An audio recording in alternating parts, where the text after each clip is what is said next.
Olá, muito bem-vindo aqui para a gente fazer um resumão do contexto número 6, onde a gente fala sobre dualidade conjugal. Se você ainda não me conhece, mas eu acho que você já me conhece.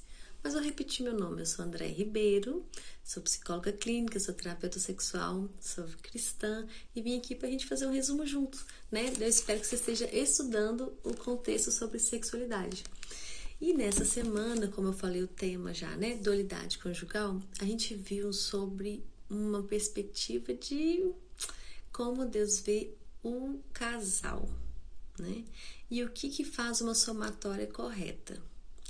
Dualidade, né? Duas pessoas, um duplo, correspondente a dois. Quando um mais um se torna um. Como assim? Um mais um era para ser dois, mas essa dualidade, um casal se torna um na concepção, na visão de Deus. Como a trindade se torna uma também. Então a tirinha de sábado faz a gente refletir sobre isso, né? E vem então do texto também, que é para ser estudado, mas a gente vai pensar sobre isso. A somatória de Deus, ela é estranha, né? Um mais um se torna um, mas é isso, né, que Deus tem de propósito quando Ele cria homem e mulher para se relacionarem, dois seres separados com suas individualidades, mas que juntos eles se tornam uma unidade, né? Então são um plural, mas que é uma singularidade. E é tão perfeito isso, né?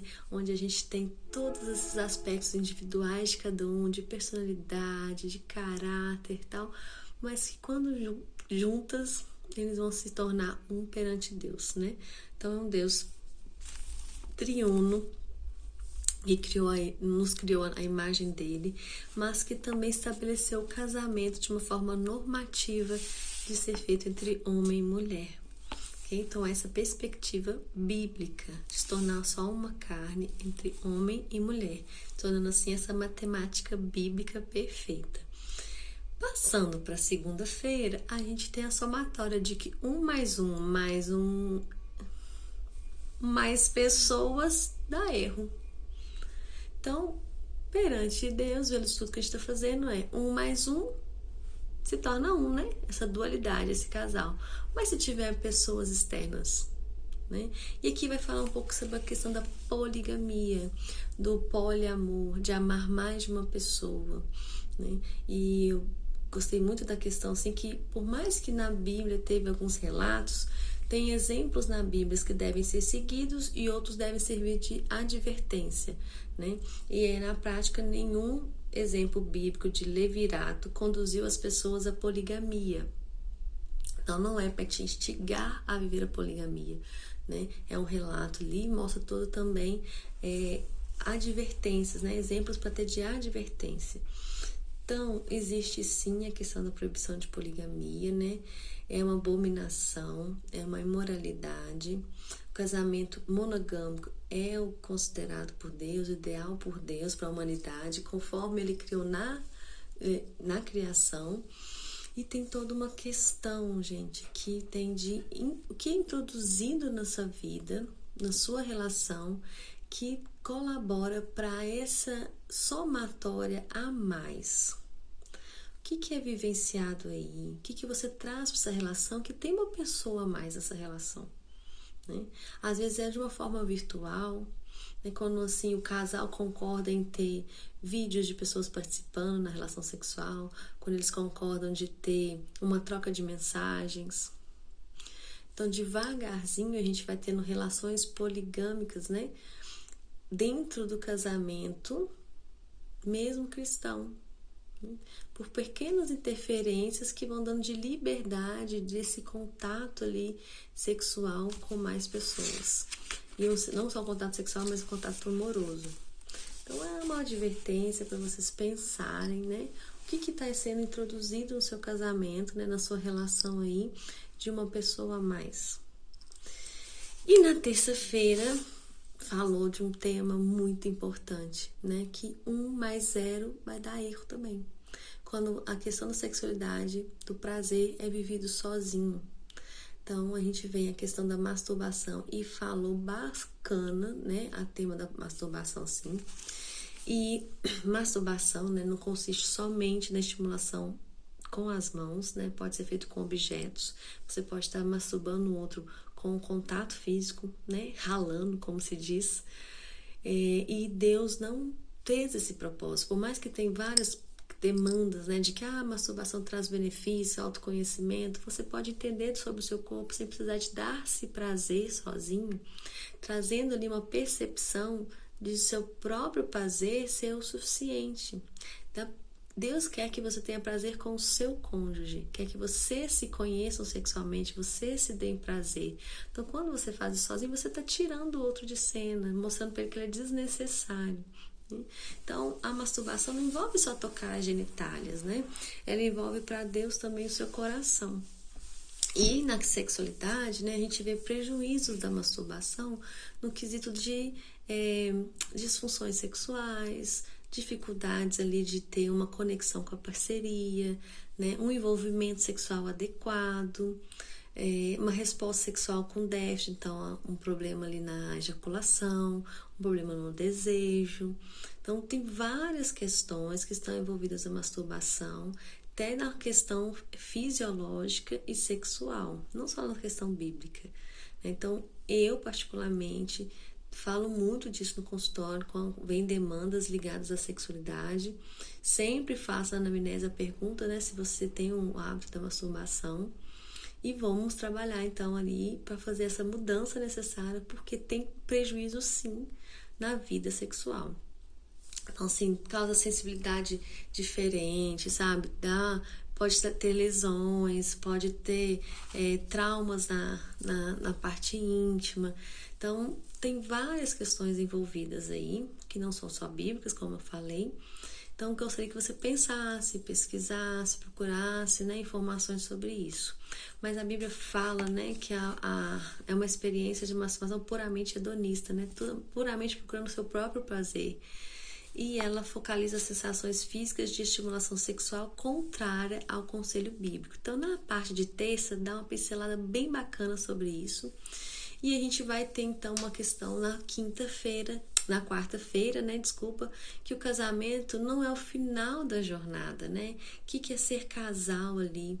O casamento é o ponto de partida, né? Onde você começa uma vida a dois. O namoro foi para conhecer, para entender se a pessoa tem mais o propósito que você, mesmas definições de vida.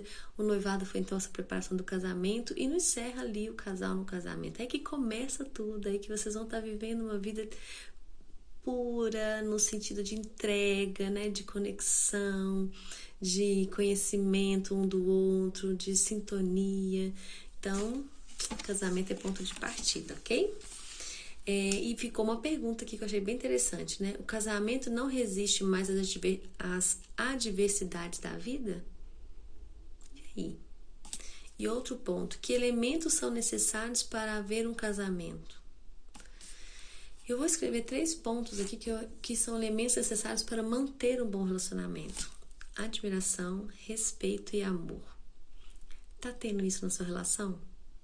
Se não tem, se algum tá capengando, esse tripé aqui tá capengando, tá faltando admiração, pode ver que os outros pontos também têm prejuízo. Então, pensa um pouquinho sobre esses 3 pontos, ok? E na questão de quinta, ai, que lição bacana de quinta-feira, hein? Jesus está ali dentro de uma relação que tem uma pessoa que procura Jesus, outra pessoa que procura Jesus, e essa equipe toda se torna um, né? Então, se eu individualmente tenho minha intimidade com Jesus, o meu marido individualmente tem intimidade com Jesus, a gente se torna uma unidade com Deus, né? Então, tenha sua experiência espiritual individual, tenha sua vivência com Deus, sua história com Deus. E um ponto muito bacana no final da lição de quinta-feira fala assim, que Jesus cura o seu passado de experiências sexuais tristes, inadequadas e falhas. Então, dependente do que você já viveu, Jesus é a solução para dar a você uma equação de sexualidade plena, ok? Porque Ele é essa chave de tudo. Então, se você teve umas experiências traumáticas, né, não só ligadas à religiosidade, não. Se você viveu ali um abuso, né, um estupro, se você se sentiu machucada, né? Se você não conseguiu ter uma relação sexual satisfatória, até mesmo dentro do seu casamento, ele, Cristo, é a cura do seu passado com experiências tristes, ok? Coloque na mão dele. E fechando a lição, né? A gente tem algum ponto que muito interessante aqui. Eu gostei da questão da imoralidade, né? Que alaça por toda parte e de forma silenciosa e devagar, a gente vai vendo que ela vai entrando na vida das pessoas, né? Porque ali não se cumpre regras, é contrário ao que é decente. Então, a imoralidade vai entrando de forma tranquila na nossa vida. E o que você tem colocado aí na sua vida? O que você tem permitido entrar na sua rotina? Permitido entrar ali nos seus conceitos sobre sexualidade, né? Conceitos sobre a experiência sexual. Ah, esse aqui pode, esse aqui não é nada não. É só isso. Só um pouquinho disso, né? Então, de forma assim, bem sutil, né? Ela vai entrando e talvez ela vai permeando ali sua mente, vai ficando algo favorável, e aí você vai perdendo a noção do erro, né? E aí também tem um ponto. É tão impossível fazer com que sua mente demore nas coisas puras e santas, como seria desviar o curso do Niágara e fazer com que suas águas jorrassem para cima. A mente fica focada no erro e é tão difícil fazê-la pensar de uma forma santa e pura, como é difícil fazer um monte sair do lugar, né? Então, tanto que você vai dando de vazão para alguns temas, algumas vivências da imoralidade, você vai deturpando a sua mente, você vai intoxicando a sua mente. Isso é muito difícil. E a gente vê isso no consultório. Dependendo do estilo de vida que a pessoa faz, depende do tipo de pensamento, do comportamento que ela tem, ela vai ter dificuldade de ter uma mudança desse pensamento. A gente tem que trabalhar em terapia mesmo para fazer essa reconstrução ali de crenças, né? De formas de pensar. Então, tenha atenção com isso. Aonde você está entrando, né? Com que tipo de coisa você está mexendo. Então, aqui fala muito da questão da masturbação também. E eu quero fechar com questões de que a mente não conecta com Deus, uma mente que está intoxicada, que ela está cheia de informações, que foge, então, da que Deus te aproxime de você, que foge dos princípios dele, dos princípios morais. Então, pensamentos que são recorrentes no erótico, recorrentes na pornografia, recorrentes no desejo sexual, pode até gerar uma compulsão. Cuidado, né, do que você está se alimentando, o que você alimenta mais na sua vida, aonde você gasta mais sua energia, aonde você deposita mais o seu interesse de entendimento, de conhecimento, né? Fica aí um resumão da lição, né, bem rápido para vocês, mas é uma notificação, né? O que você alimenta mais? Aonde está o seu coração? Deus se preocupa com o seu coração. Então, onde você está colocando a sua energia, seu conhecimento, a sua saúde? Fica aí algo para você pensar junto comigo, tá bom? Até a próxima semana.